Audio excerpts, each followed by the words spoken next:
یہ دیکھیں، یہ ہے امریکہ کے پریزیڈنٹ کی سیکیورٹی اور یہ ہے چائنا کے پریزیڈنٹ کی سیکیورٹی۔ یہ تو صرف عام پریزیڈنٹس ہیں، آج ہے اور کل نہیں ہوں گے، اور ان کی سیکیورٹی ایسی ہے تو سوچے انسانوں کی تاریخ کے سب سے انفلوئنشل آدمی کی سیکیورٹی کیسی ہوگی۔ مدینہ میں رسول اللہ صلی اللہ علیہ وسلم کا روزہ،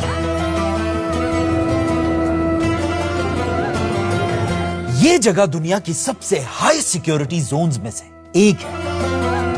یہاں کی سیکیورٹی صرف زمین تک نہیں بلکہ آسمان پر بھی ہے، کیونکہ اس روزے کے چھت کے اوپر سے سوائے پرندوں کے کسی بھی چیز کو اڑنے کی اجازت نہیں ہے۔ مدینہ کی سیکیورٹی کا کنٹرول روم پوری عرب دنیا کا سب سے بڑا کنٹرول روم ہے، اور ہر دن ہزاروں فوجی 200 گیٹس پر کھڑے ہو کر آپ صلی اللہ علیہ وسلم کے روزے کی حفاظت کرتے ہیں۔ پر ویٹ، یہ صرف زمین کی اوپر کی سیکیورٹی ہے، لیکن اگر زمین کے نیچے سے بھی کوئی آپ صلی اللہ علیہ وسلم کے روزے تک پہنچنے کی کوشش کرے تو ایسا کرنا امپاسبل ہے، کیونکہ سعودی آرمی نے زمین کے نیچے ہر طرف سائزمک ریڈارز لگائے ہیں۔ مطلب اگر مدینہ کی زمین کے نیچے کوئی بھی چیز تھوڑی سی بھی ہلی تو اس کی خبر سیدھا سعودی فوج تک پہنچے گی، اور پھر کچھ ہی دیر میں پورے سعودی میں ایمرجنسی لگ جائے گی۔ لیکن یہ سب تو صرف آج کی سیکیورٹی ہے، لیکن ایسا ہمیشہ سے نہیں تھا، بلکہ کہا جاتا ہے آج سے 1000 سال پہلے 2 لوگ ایسے تھے جنہوں نے آپ صلی اللہ علیہ وسلم کے روزے کے اندر گھسنے کی کوشش کی تھی، اور ایسا کرنے کے لیے انہوں نے ایک بہت ہی خطرناک پلان بنایا تھا۔ اور یہ ساری کہانی ایک پرانے زمانے کی کتاب میں لکھی ہوئی ہے جو میرے پاس یہاں پر کئی پڑھی بھی ہوئی تھی۔ ایک منٹ، یہ ہے آج سے 500 سال پہلے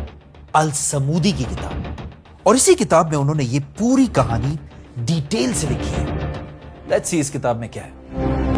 یہ کتاب لکھنے والا السمودی کہتا ہے کہ میں نے سنا ہے کہ آج سے بہت سال پہلے جب مسلمانوں کی سب سے بڑی ایمپائر عباسی خلافت چھوٹے چھوٹے حصوں میں ٹوٹ چکی تھی، اور چھوٹے چھوٹے ٹکڑوں میں بٹنے کی وجہ سے ہر طرف مسلمان آپس میں ہی لڑ رہے تھے، یہاں تک کہ فلسطین بھی مسلمانوں کے ہاتھوں سے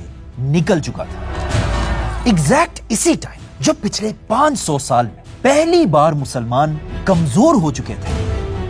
اسپین کے ایک چھوٹے سے گاؤں میں 2 کرسچنز نے ایک بہت ہی خطرناک پلان بنایا، ایک ایسا پلان جس کا اب تک مسلمانوں کے کسی دشمن نے بھی نہیں سوچا تھا۔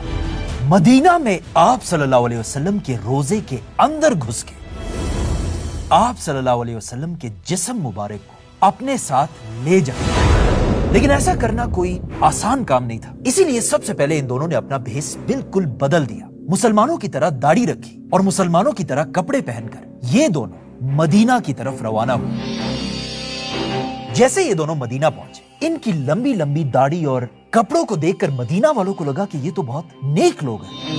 اور ان دونوں نے مسلمان ہونے کی اتنی اچھی ایکٹنگ کی کہ انہیں مدینہ میں رسول اللہ صلی اللہ علیہ وسلم کے روزے کے بالکل پاس ہی ایک گھر ملا، اور یہ دونوں یہاں رہنے لگے،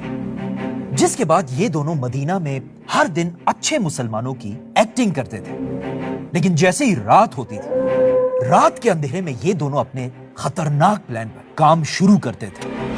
فار ایگزامپل، یہ رسول اللہ صلی اللہ علیہ وسلم کا روزہ ہے، اور اس روزے سے صرف اتنا دور ان 2 آدمیوں کا گھر تھا۔ ان دونوں نے اپنے گھر کے اندر سے زمین کو کھودنا شروع کیا تاکہ یہ اپنے گھر سے ایک ٹنل بنا کر رسول اللہ صلی اللہ علیہ وسلم کے روزے تک پہنچ سکے،